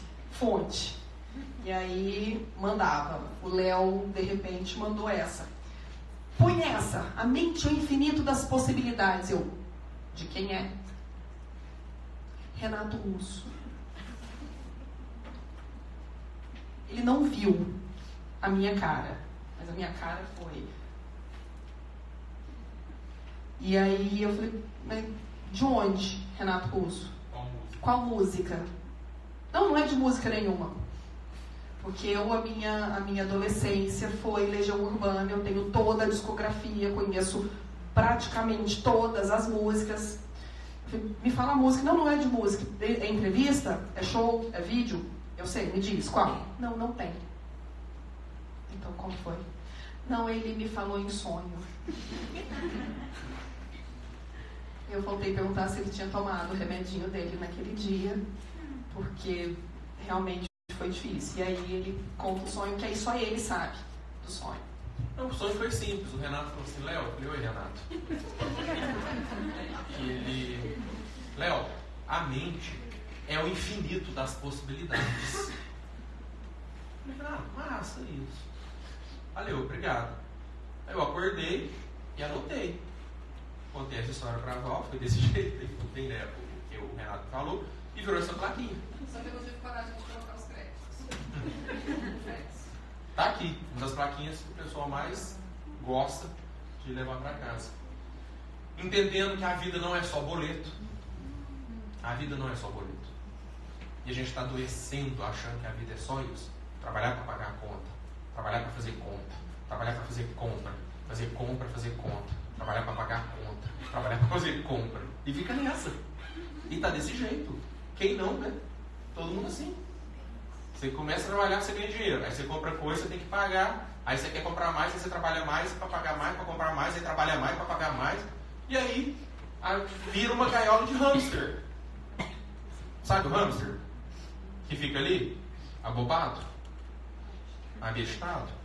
Então nós estamos na gaiola de hamster. Trabalhar para comprar, encher a casa de coisa, aí tem que trabalhar para pagar isso. E de repente essas coisas acabam, porque tem que atualizar o iOS, passa 2 anos e seu celular não atualiza mais, você tem que trocar de celular. E de roupa, e de carro, não é? E de joias. Tem gente que empolga de marido, de namorado, etc, etc. Porque vai virando uma gaiola de hamster que tudo é descartável. Inclusive relacionamentos passam a ser descartáveis, etc. Essa outra plaquinha aqui muito legal, que também foi inspiração, que virou camiseta aqui, as colegas estão aqui, ó. Ou a gente cuida da mente, ou a mente acaba com a gente. E levar todas essas discussões, todo mundo tem direito à saúde mental, né? Todos têm direito à saúde mental, certo? Tem muita plaquinha. Mas levar essas informações, porque campanha, gente, campanha pede isso. Campanha pede comunicação direta, pede comunicação assertiva, pede comunicação didática. Ninguém vai chegar numa campanha para explicar o conceito de recalque, ou de condicionamento operante, ou de reforço positivo, ou de gestalt, não sei o quê. Ninguém vai chegar numa campanha para falar isso. Vamos pegar aqui a medicina, que tem a campanha Mãe de Todas. Qual que é a campanha Mãe de Todas? Outubro Rosa. Né? Se a gente pegar nesse contexto de meses com cores, porque tem outras campanhas aí. Teve o movimento abolicionista no Brasil, teve a Revolução Francesa, qualquer campanha. Mas qual que é a campanha em termos de saúde Mãe de Todas? Outubro Rosa. Qual que é a comunicação direta que a campanha Outubro Rosa faz? Inclusive, nós homens sabemos disso por causa da campanha Outubro Rosa. Vocês acham que alguma vez na minha vida parei para estudar o processo fisiológico, bioquímico do câncer de mama? Nunca. Mas como homem, por que eu sei? Como é que explica o fato de eu saber que periodicamente a mulher tem que levantar o braço e tocar a mama à procura de nódulos? Homem também. Mas como é que eu sei que ele faz isso? Levanta, toca e procura nódulos. Foi minha professora de biologia na 5ª série que falou: vamos lá, gente, todo mundo senta. Leonardo, senta. Anota aí. Tem que levantar o braço e tocar procurando nódulos. Foi minha professora de biologia? Foi minha professora no 2º colegial? Foi algum professor quando eu fiz direito na faculdade? Eu fiz direito na psicologia. Eu não sabia o que eu ia fazer na vida, eu fiz direito. Foi minha professora na psicologia que falou? Não. Foi alguém na televisão, alguém que me entregou um panfleto no ônibus, foi alguém que me entregou um marcador de livro na padaria, dizendo que faz isso, toca assim para procurar nódulos. Foi a campanha. Da mesma forma, a campanha Janeiro Branco procura fazer essa comunicação direta com a sociedade. E eu resisti muito nos primeiros 5 anos da campanha, com medo de ser criticado. Está empobrecendo a psicologia, está reduzindo a psicologia, você está vulgarizando. Eu fiquei com medo nos primeiros 5 anos e segurei. Só falava em saúde mental, saúde mental. Só que agora no 6º ano eu falei, peraí, a campanha deu certo, a campanha explodiu, a campanha está em todo o país e fora do Brasil inclusive. E as pessoas querem orientações elementares sobre saúde mental. Aí eu pensei, bom, orientações elementares, orientações básicas, orientações preliminares.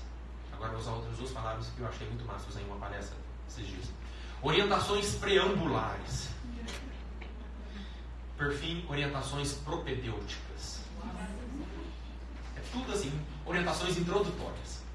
Tá? Ninguém vai te pegar o microfone no Outubro Rosa, no Novembro Azul, em qualquer campanha, e dar uma aula. Não é uma banca de mestrado, não é uma banca de doutorado. É para falar para as pessoas, faça isso, faça assim, minimamente, basicamente, para introduzir esse comportamento que pode significar mais saúde na sua vida. Os educadores físicos e os médicos, desde... Em Minas tem gente que fala, em Deus de... Alguém aqui fala em Deus? É comum no Paraná? Em Deus de que eu cheguei aqui? Ninguém fala em Deus de não. Lá em Minas é comum, principalmente no interior, falar assim, em Deus de que? Ou seja, desde que os educadores físicos e os médicos, a começar pelo Dr. Cooper. Lembra do Dr. Cooper? The Books of the Table? O Dr. Cooper Lembra disso, João? Lembra? Você fez Cooper? Nunca fez Cooper? Não, você não presta isso, né? Tá certo. Você já fez Cooper? Cooper feito. Eu fiz muito Cooper. O que o Dr. Cooper falava lá nos Estados Unidos? Que é importante correr. Era fazer Cooper. Hoje é fazer o quê? É correr, né? Correr. Run. Né? Run. Mas era Cooper, fazer Cooper. Porque o Dr. Cooper, que era um médico norte-americano, falava da importância de correr. Aí no final dos anos 70 e início dos anos 80, as pessoas começaram a correr. Mas no início do século XX, pensa 1905, gente. Pensa 1905, se uma pessoa fosse correr na praça, botasse um shortinho, uma regatinha, um bonezinho, um shortinho de lycra e ficasse. Em 1905, era provável que essa pessoa fosse chamada de quê? Você está correndo aí, filho? Você está correndo aí em volta da praça? Ninguém ia saber, certo? Ninguém ia entender. Mas o Dr. Cooper começou a falar: correr, fazer exercício físico. Aí as pessoas começaram, todo mundo, nos anos 80, anos 90, e agora? Então foi a campanha que ensinou. Mas ele não ia para a televisão falar assim: é preciso correr porque tem um processo fisiológico que libera isso, que libera aquilo, que atua assim, atua assado no sistema tal. Não. Correr é importante para prevenir doença do coração. Pronto. Direto, assertivo. E aí o Janeiro Branco esse ano começou a trabalhar algumas mensagens propedêuticas, preambulares, preliminares, introdutórias. Afeto é importante na vida das pessoas. Então tenha mais afeto. Né? Tenha mais afeto, invista em afeto. Se a gente entrar no site, cara, eu esqueci de te pedir, será que tem como entrar no site do janeirobranco.com.br? Por favor? Gente, vocês me falam sobre o tempo, tá? Porque me disseram que até 15 para meia-noite eu podia falar. Então, foi chegar 11h30, vocês me avisam, tá? Pode ser? Obrigado. janeirobranco.com.br. Vamos lá. Agora entra ali, por favor, à direita, materiais, Carla, no menu, materiais. Ótimo. É só isso. Pode deixar aí. Eu não trouxe, tem aquele negocinho de raio laser? Precisa não, né? Eu vou aqui em cima. Não, pra que raio laser, gente? Suba aqui, velho. Raio laser. Ó. Quem cuida da mente, cuida da vida. Cara, não precisa não precisa. Tá bom. Sempre tive vontade de usar isso, não tive oportunidade na vida. Vamos usar agora, valeu. Qual que é? Era um desses. Ó. Sabe só um pouquinho, cara, para pegar aqui embaixo. Só um pouquinho para pegar todo esse material aqui. Aí, valeu. Seja mais presente. Seja mais presente. Falar para os pais, olha, o menino não é dar presente não. É seja mais presente. O menino precisa. A Maria Clara, filha da Val, nós iniciamos o nosso relacionamento escrito nas estrelas. Aí nós começamos, certo? E aí a Clarinha, com 7 anos na época, né? 7 anos, fazendo parte, né, da nossa vida, entrou na minha vida, eu entrei na vida dela, né? Me ensinou muito sobre o universo das crianças. Eu nunca tinha me relacionado tão proximamente a crianças, a não ser quando eu era professor. Eu fui professor de ensino fundamental. Meu relacionamento com criança era tipo assim: larga o cesto de lixo, sai o ventilador, larga o menino que a mãe dele vai precisar dele mais tarde. Era só isso. Brigando com o menino em sala de aula. Mas agora eu tive uma criança no convívio. E a Clarinha, assim, como é que ela fala? Léo, olha só, Léo, eu sei pular numa perna só. Léo, olha só, eu sei fazer numa perna esquerda. Léo, olha só, eu sei subir a escada segurando só com a mão direita. Léo, olha só, eu fazer dançar. Ela entrou no balé. Léo, olha esse passo, eu quero ensaiar a coreografia com você. Léo, olha aqui, olha só. Léo, na piscina. Léo, eu sei dar de ponta. Léo, eu sei pular de costas. Léo, eu sei ficar 5 segundos embaixo d'água. Léo, eu dou conta de atravessar a piscina. Léo. Alguém já viu essa situação? Já? E ele me perguntava assim: isso tá certo? Isso é assim mesmo. É assim mesmo. E aí eu descobri, eu entendi o que é a necessidade de ser presente.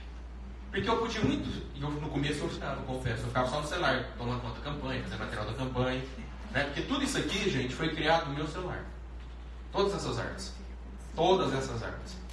Eu crio no meu celular e mando para o rapaz imprimir. Tudo isso. A chamada layout, né, o desenho. Eu faço no meu celular. Isso aqui, montar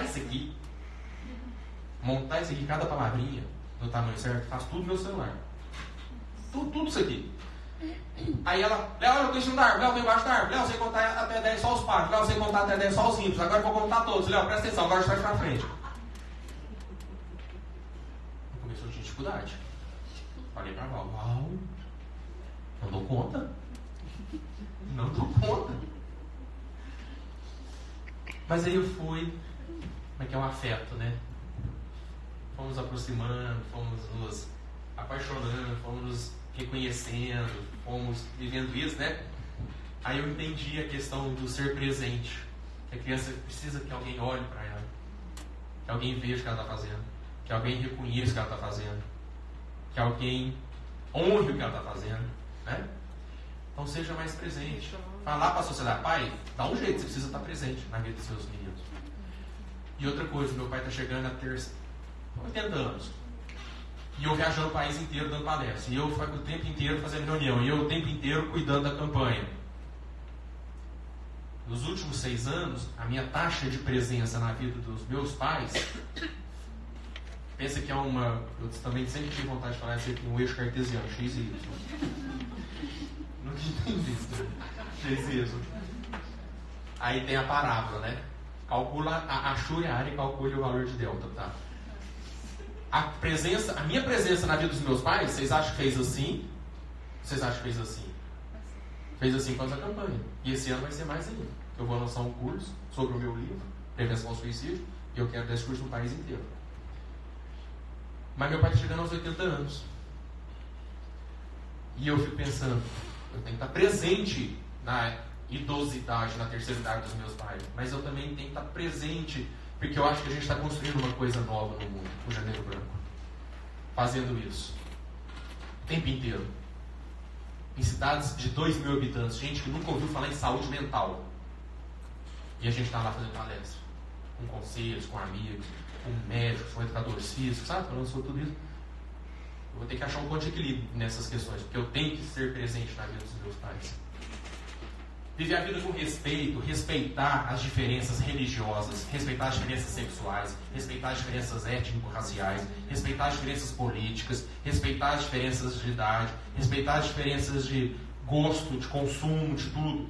Dizer isso para as pessoas, que ser mais presente, levar a vida com mais respeito, ter mais diálogos, ter mais afeto, cuidar da saúde física inclusive, buscar autoconhecimento, ter mais tempo para si, para ficar consigo, ter mais sentido na vida, não viver só no automático, no script cultural imposto pelo sistema, pelo poder, pelo mercado, pela igreja, ter mais sentido próprio. E a campanha nasceu por causa disso aqui, ó. Viver com mais sentido. Eu tinha acabado de ler o livro Em Busca de Sentido, do Viktor Frankl. Eu terminei de ler o livro, fechei o livro do Viktor Frankl, Em Busca de Sentido, no dia 13 de novembro de 2013. A gente precisa de uma campanha.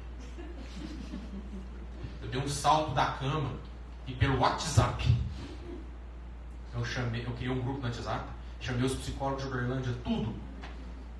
Chamei os psicólogos de Uberlândia, tudo. Tudinho. Vocês deu para perceber que nós somos mineiros? Vamos fazer uma campanha, a gente precisa ir para as ruas, falar sobre saúde mental com as pessoas, por causa que as vidas das pessoas têm que ter sentido. Não está sendo possível viver sem sentido. Gente trabalhando no que não quer trabalhar, refém do salário.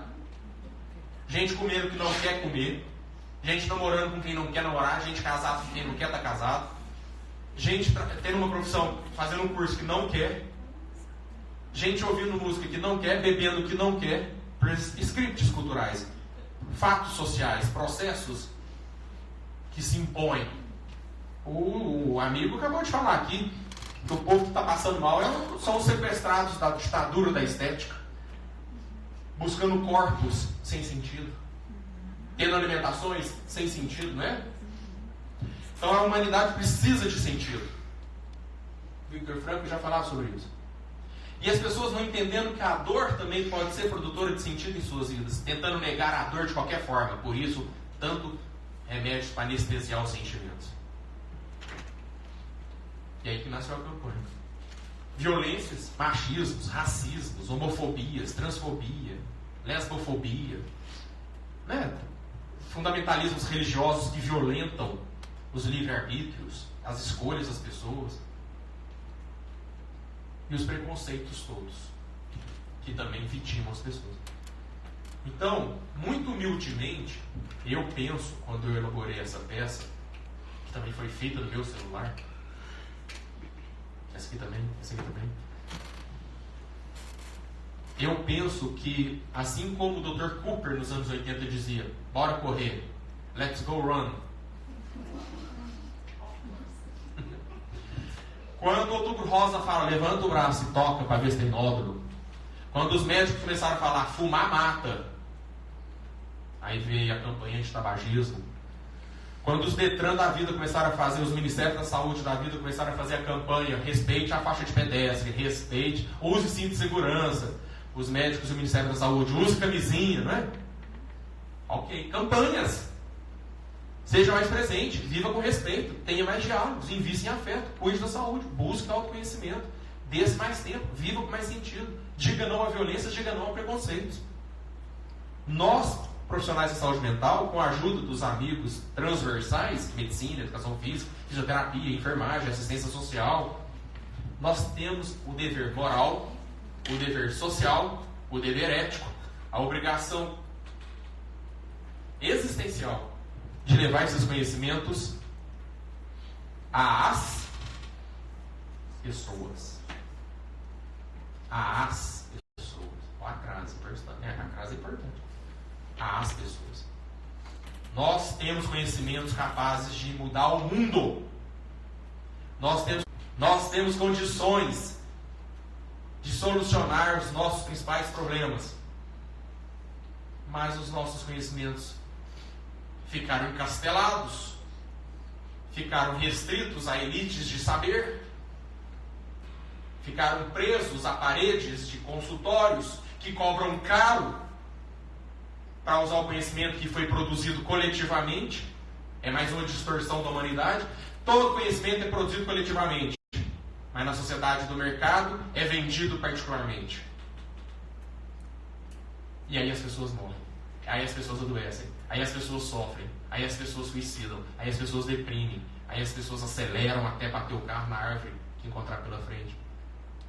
Nós temos o dever de levar isso para as ruas. Nós temos o dever moral, social, ético, de tornar tudo isso acessível às pessoas. E por meio de campanhas. As campanhas são métodos eficientes para se dizer isso de forma assertiva, direta, comunicativa, didática e pedagógica às pessoas. E às instituições que também estão padecendo dos mesmos males que atacam as pessoas. Porque instituições são grupos de pessoas. Instituições não existem. O que existem são pessoas se relacionando com pessoas, institucionalizando esse relacionamento. E se essas pessoas estão adoecidas, as instituições adoecem. E se as instituições estão adoecidas, elas adoecem as pessoas. E aí é uma gaiola de hamster de adoecimento, sofrimento, que podemos combater com o conhecimento que já temos. Mas é preciso boa vontade. É preciso coragem. É preciso estar atento e forte. Não é? É preciso estar atento e forte.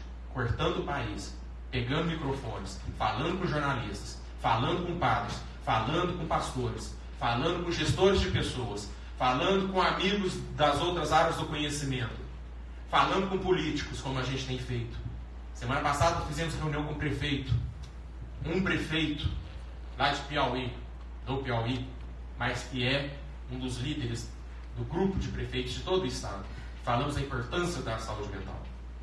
E ele absorveu a ideia e vai levar isso a um grupo de centenas de prefeitos para encaminhar projetos em nome da saúde mental. É preciso estar atento e forte. É preciso ter boa vontade. É preciso estar disponível. E aí eu penso que nós somos a geração de psicólogos, de médicos, de educadores físicos, de assistentes sociais, de enfermeiros. Nós somos a geração que recebeu essa missão histórica, gente. Porque nós somos a geração que atravessou o século XX para o XXI. Nós somos a geração que atravessou o segundo milênio para o terceiro milênio. Nós somos a geração que atravessou a invenção da internet, que facilitou a comunicação em tempo real e instantânea. Não há mais como inventar desculpa para dizer que não tem como solucionar os problemas da humanidade. Nós somos a geração que recebeu tudo em mãos. Conhecimentos acumulados. Conhecimentos acumulados. Historicamente acumulados. Dados a nós. Inclusive a percepção de que tudo que a gente já tentou não deu muito certo. Para resolver os problemas das dores humanas. Para levantar prédio, a gente está uma beleza. A gente levanta prédio que não cai com terremoto. A gente faz túnel subaquático. A gente tem Wi-Fi, wireless, Bluetooth. A gente tem celular que praticamente resolve os problemas materiais de todo mundo. Nós temos robôzinho em Marte, o Opportunity. Nós temos mísseis. Nós temos mira laser. Nós temos transplante de coração, temos transplante de rins, temos transplante de rosto. A França faz transplante de rosto. A gente tem transplante de fígado, pernas, próteses para tudo quanto é parte do corpo. Os aspectos materiais e tecnológicos a gente está bem, mas as pessoas ainda continuam se matando por inveja, por ciúmes, por medo, por egoísmos. As pessoas continuam se matando por lutos mal elaborados, por dores insuportáveis. Nós somos a geração que recebeu a missão histórica de encarar isso de frente. A gente começou a dar o pulo com o Janeiro Branco. Nossa, mas que pai orgulhoso falando de seu filho. Sou eu não, vocês viram o vídeo? Janeiro Branco em todas as cidades do Brasil, em todos os estados do Brasil, fora do Brasil. Indivíduos, instituições, prefeituras, Secretaria de Saúde, Ministério da Saúde. E isso, gente, é só um lado da campanha. Podemos falar do outro lado da campanha, que é a fraternidade, a rede de relacionamento que ela promove. Sabe quando é que eu ouvi um educador físico falando sobre saúde mental? Nunca. Olha, mas toda hora fala. Eu sei que fala, porque eles estão estudando isso também. Só que foi o Janeiro Branco que me deu a oportunidade de estar numa sala junto com o educador físico e junto com uma psiquiatra, falando sobre isso. E eu não ia num congresso de educação física. Eu não ia num congresso de assistência social. Mas Janeiro Branco está oportunizando o encontro entre diversas áreas do conhecimento para falar sobre o eixo estruturante do ser humano, que é a sua condição emocional subjetiva. Na simbiose gestáltica com a condição material física. Aprendi muito com esse professor aqui, falando de músculo e saúde mental, falando de subjetividade e de exercício físico, falando de serotonina, neurotransmissor e sentido de academia, sentido de vida. A fala dele é uma gestalt. Sabe gestalt? Aquela coisa linda que você olha, você vê o quadro, a taça, tem hora que você vê o rosto. Você olha o rosto, você vê a taça. Então a fala dele, você viu o músculo, mas você viu o subjetivo. Você viu o subjetivo, você viu o músculo. Quem me proporcionou isso foi o Janeiro Branco. Quem proporcionou ao povo de São Raimundo Nonato a audição sobre o fato de não termos evoluído nada em relação aos homens da caverna foi o Janeiro Branco. Então nós devemos e podemos estender isso a um grau inimaginável. Nós estamos só no 6º ano da campanha e vamos fazer isso o tempo inteiro. Está todo mundo convidado, está todo mundo desafiado, está todo mundo convocado, está todo mundo chamado para ajudar. Em casa, na igreja, na sala, no consultório, na academia, mais do que nunca na academia. E ele falou uma coisa, Val, que a gente pode levar muito para o Janeiro Branco, que as pessoas pensam, como investir em saúde mental de criança? Futebol coletivo o tempo inteiro para criança. Natação coletiva o tempo inteiro para criança. Você deu um outro exemplo. Os esportes coletivos. Isso é investir em saúde mental de criança. Então, precisamos, e eu peço a sua ajuda, Julimar, para sensibilizar os conselhos de educação física. Para o Janeiro Branco ter a faceta da psicologia, ter a faceta da educação física, ter a faceta da psiquiatria, tem a faceta da enfermagem, da assistência social. Sabe um diamante multifacetado? Diamante é multifacetado, né? Ter todas as facetas, para a gente resgatar a integralidade, o holismo do ser humano. Fazer isso. Levar o Janeiro Branco para dentro e falar, os educadores físicos em janeiro vão discutir sociabilidade, relação social por meio do esporte, sentido de vida por meio do esporte. E aí, gente, para concluir minha fala, eu penso que o Brasil está criando um movimento muito legal. Assim como os norte-americanos criaram o Outubro Rosa. E o Brasil está criando o Janeiro Branco. Para dizer à humanidade, na virada de ano, no primeiro mês, que é possível olhar de uma maneira diferente para a existência humana. Transversal, plural, democrática, inclusiva, progressista, respeitando os direitos humanos, valorizando a importância das políticas públicas, porque sem política pública também não se faz evolução em saúde mental. Apesar de que nós estamos, pelo Janeiro Branco, infiltrando por iniciativas particulares, falando com as instituições, com os grupos, com os humanos, onde quer que eles estejam. Então, quando a ideia começou, ela tinha um objetivo, ir para a rua. De lá para cá, cresceu e virou essa míriade, né? essa complexidade de possibilidades. E todo mundo pode pôr o seu tijolinho no núcleo de ação, no raio de atuação. Você pode atuar na igreja? Atua na igreja. Você pode atuar no congresso? Atua no congresso. Você pode atuar no conselho? Atua no conselho. Você pode atuar no restaurante? Atua no restaurante. Uma pessoa foi no site Janeiro Branco, imprimiu aquele cartaz e colocou no mural do restaurante que ela almoça, ao lado da fila para pagar. Todo mundo que vai pagar, lia. Tenha mais afeto, tenha mais... Tá atuando. Eu faço esse convite a vocês. Um convite que no meu livro, que eu escrevi sobre suicídio, chama Promoção da Vida, cuidando dos indivíduos e mudando as sociedades, todos os suicídios são evitáveis. Eu sei que é um título ousado, mas eu faço 2 pressupostos, cuidando dos indivíduos e mudando as sociedades. A médio e a longo prazo, os suicídios podem ser evitados, se a gente criar uma cultura de saúde mental. Hoje a Rádio Senado de Brasília me ligou e eu dei uma entrevista de 15 minutos falando com todo o país, Rádio Senado. 2 horas depois, a Rádio Nacional de Brasília ligou e eu falei mais 20 minutos com todo o país. Explicando para as pessoas que se a gente criar uma cultura de saúde mental, as pessoas vão se sentir acolhidas em suas dores em qualquer espaço que estejam. Vocês têm noção da quantidade de jovens que estão em escolas, ou estão em igrejas, ou estão em academias, sofrendo e não tem coragem de falar? Porque você deixa uma academia virar para o colega ao lado que está lá bombado, anabolizado, vitaminado. Fala assim, pô, minha namorada terminou comigo, meu pai brigou com minha mãe, tô sofrendo. Colega do lado, que isso, cara? Pega aí, puxa ferro, não sei o que, toma whey. Não tem espaço para o desabafo. E nas escolas, fui professor de ensino médio, não posso falar da minha dor, porque senão eu vou sofrer bullying.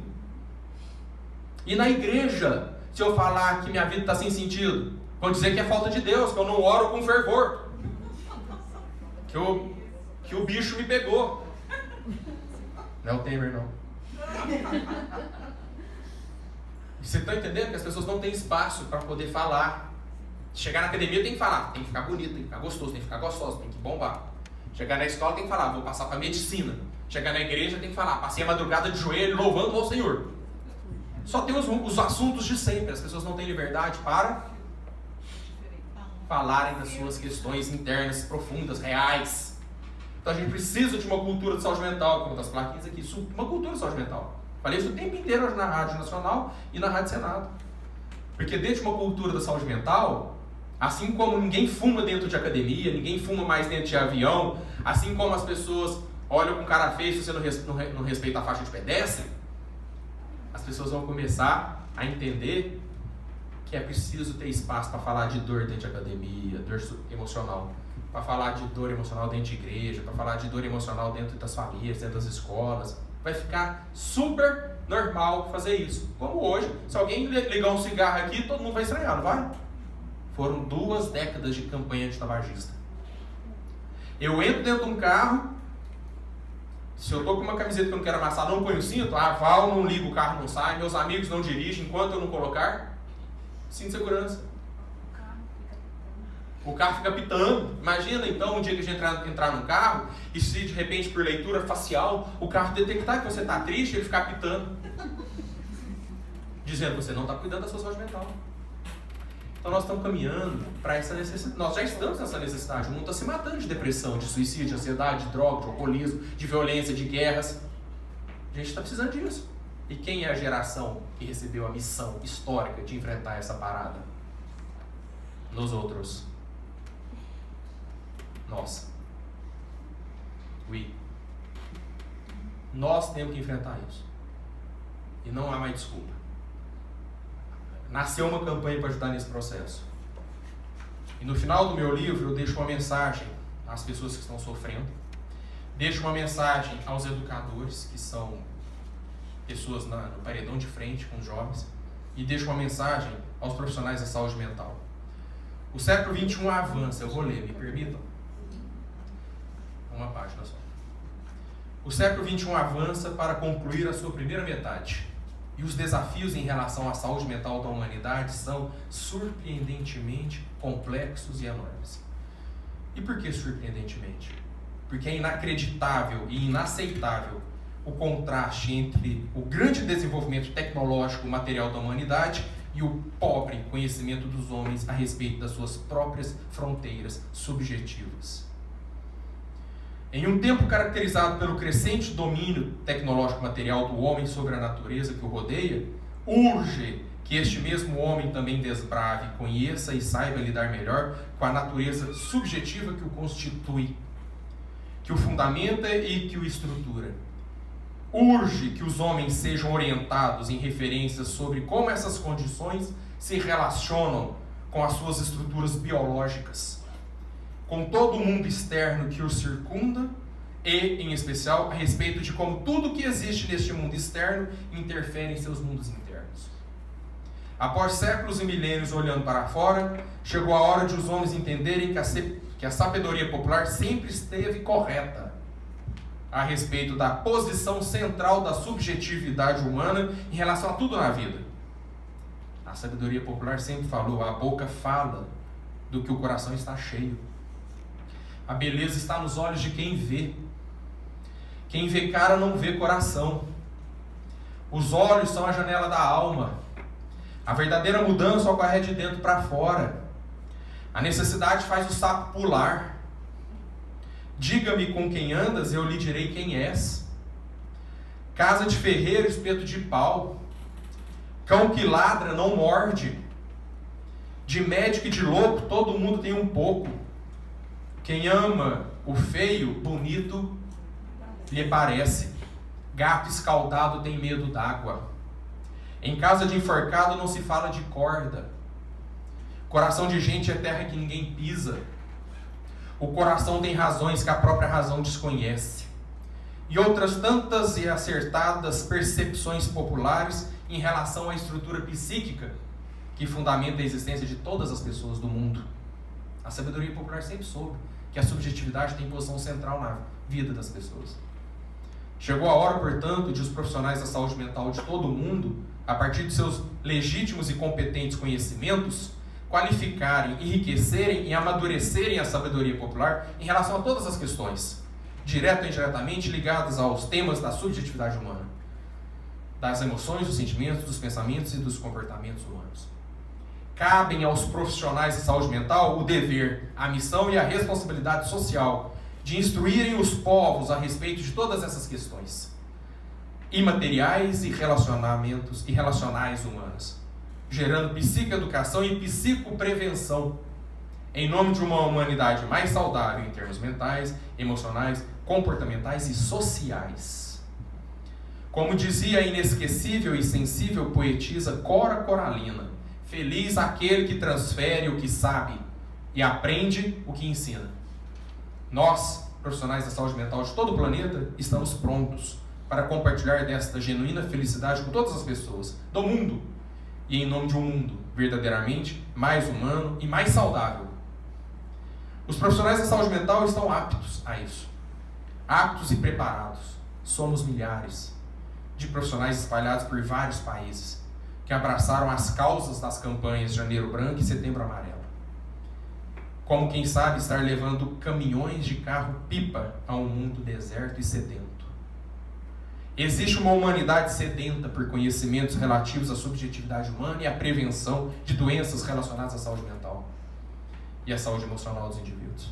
Não podemos nos furtar a essa responsabilidade. E não iremos nos furtar. O mundo pode contar com cada um de nós, profissionais da saúde mental. Se a humanidade vem padecendo de sérios problemas relativos à sua saúde mental, com taxas preocupantes de suicídio, depressão, ansiedade, violências urbanas, bullying nas escolas, preconceitos de todas as ordens e intensificação dos comportamentos agressivos, compulsivos, obsessivos e adictos, nós, profissionais da saúde mental, sabemos, por força dos nossos estudos, que existem conhecimentos imprescindíveis à humanidade. E estamos cada vez mais dispostos a ajudá-la, levando-os a elas. Sem psicoeducação, não haverá solução. E sem profissionais da saúde mental, não haverá psicoeducação. Simples assim. Necessário assim. Urgente assim. E sempre assim. Por uma cultura da saúde mental na humanidade. Eu convido a todos que estão nos ouvindo aqui e ali, no Instagram, no Facebook. Convido a todos, vem para a saúde mental. Vamos somar, vamos nos dar as mãos. Nós somos a geração que iniciou uma campanha só sobre saúde mental. Nós temos condições de fazer isso. A mídia está de portas abertas para nós. Todo dia a mídia liga atrás de profissionais do Janeiro Branco para dar entrevistas. Empresas querem palestras. Prefeituras querem palestras. Igrejas querem palestras. Nós podemos, nós devemos, nós sabemos e nós vamos. Só que a gente não vai sozinho. Eu e a Val estamos indo em algumas partes. Vocês vão em outras, aquelas que a gente não conseguir cobrir. Eu espero que vocês nos ajudem nisso. Obrigado a vocês, obrigado João, obrigado CRP8, obrigado amigos da mesa. Desculpa ter falado por 1h30, mas é preciso falar sobre isso. Não adianta ficarmos no mesmo. Se queremos resultados diferentes, temos que agir diferentemente. A hora é agora. Quando chegar a hora final em que fecharmos os nossos olhos, é bom podermos nos honrar, de olhar para trás e falar, fiz o que eu pude, mais do que as outras gerações.